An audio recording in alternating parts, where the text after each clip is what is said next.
going on, everyone? I have a brand new movie review for you guys today, and today I'm going to be discussing Serenity. If you guys are new here, consider hitting that like and subscribe button where you guys can get early movie reviews on this channel, plus some other geeky content. Plus, if you guys are also wanting to get into advanced movie screens, check out Sandwich on Films also down below. I'm talking about Serenity. Now, I don't know exactly how to talk about this film. I've had to take 24 hours before I sat down in front of the camera to really express how I feel about this movie.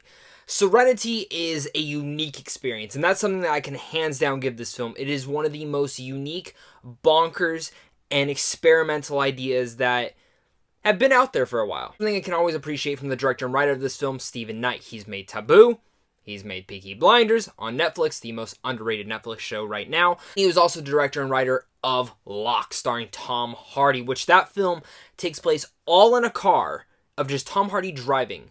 And it's a very experimental film, and the story in there is excellent. Now we get Serenity, which, by the synopsis, and even by the trailer, it's a pretty paint-by-numbers film. It's all the story of Matthew McConaughey. He plays a fisherman on Plymouth Island, and one day his ex-wife comes out of nowhere to pay him $10 million to kill her now husband. It sounds like a Gone Girl scenario, and even from the trailer, it looks like a kind of Gone Girl thriller. For the most part, this film really was a thriller. For the most part, this film was that type of movie that you do get from the trailer until a twist happens midway through the film. And when that twist happens, the whole film turned out to be nothing that the trailer shows you. Nice, I mean, the trailer doesn't spoil what the film's actually about, but it also lies about what the film is about. I'd never really known about the trailer. I didn't watch the trailer until after I'd seen the movie because I wanted to see what people were getting marketed. And I understand it. I don't know how you would market this film. I'm not going to spoil a twist, and I don't want to even get into spoilers on it, so it's going to be a little bit hard to do this review. Again, this is more going to be kind of a ramble, kind of a rant, kind of just me expressing how I feel about the film, because a lot of the cons that I do have for this movie, with some of it being within the performances, with how the film is shot, because the film's beautifully looked, but there's some shots that look really weird.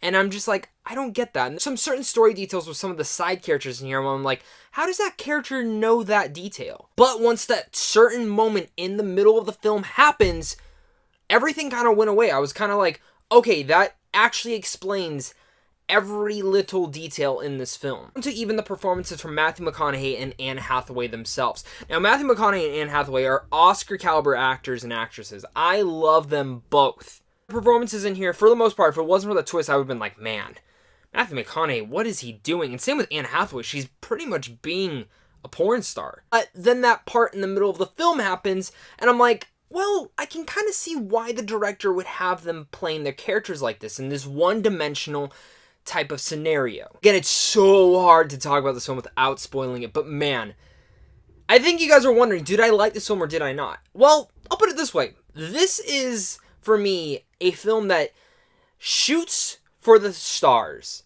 and does not nail it precisely, but it is so bad that at times it is so damn entertaining. I can't express how much fun I would have had with this film if I was drunk. Even my friend who sat right next to me, we were having a blast with this film. Multiple times we said, what the F is going on?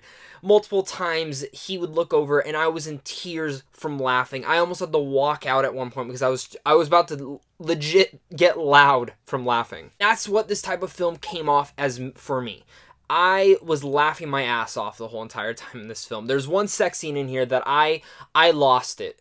I lost it in this scene. The way it was shot, the way it was handled, the acting, the performances in it, everything in it. Just, I literally said to myself, what the f*** right now? And I had to pull my shirt up and stop myself from laughing so hard. Really, this is a movie. It's a weird movie. Guys, before I get to my final thoughts, let me know what your guys' thoughts are on this film. Did you guys see it yet? Are you excited for it? Let's talk about it down below. Serenity, in a sense, is a very weird movie. This is a film that is so bad that it's so good, at least for me. This film will find its weird audience in kind of a cult realm down the road. Again, it's a weird film that it shoots for the stars. I totally see what Stephen Knight was trying to go for, but it didn't work. It is not room level bad, but in a sense, it's kind of my room. Like, I enjoyed this film for all the wrong reasons.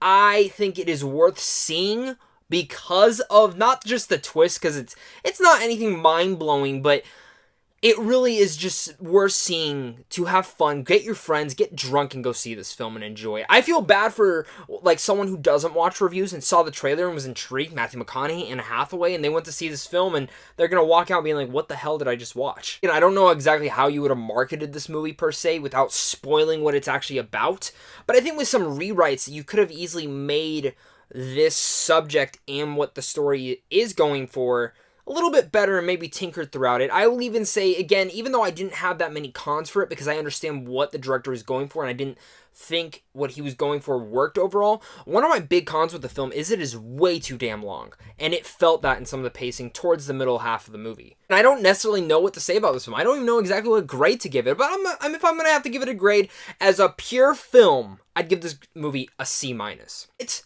I'm going to give it a Pope seal of approval, I'm going to give it an A+. For how damn crazy and how much fun I have with this film. I'm going to end up buying this on Blu-ray just to enjoy the hell out of it to myself and just show people how crazy this movie was. Tell me, guys, did you guys get to check out this film? I want to hear your guys' thoughts down below. Again, I'm really curious to see the score on this. I only talked to a couple other critics that saw the film, and really, they either didn't like it or kind of got the same feeling that I got from it. I don't know how the audience is going to react to it. They might love this. I have no idea. This is a bonkers film. But guys, if you guys are even a fan of this film or even a fan of experimental stuff, go check out everything else that Steven Knight has done. He's a great director and writer, and I can't wait to see what the guy does next still. If you guys are new here, consider hitting that like and subscribe button. Check out Sandwich on Films. Leave a comment. Let's talk about some geeky stuff, and I'll see you guys soon. Stay classy.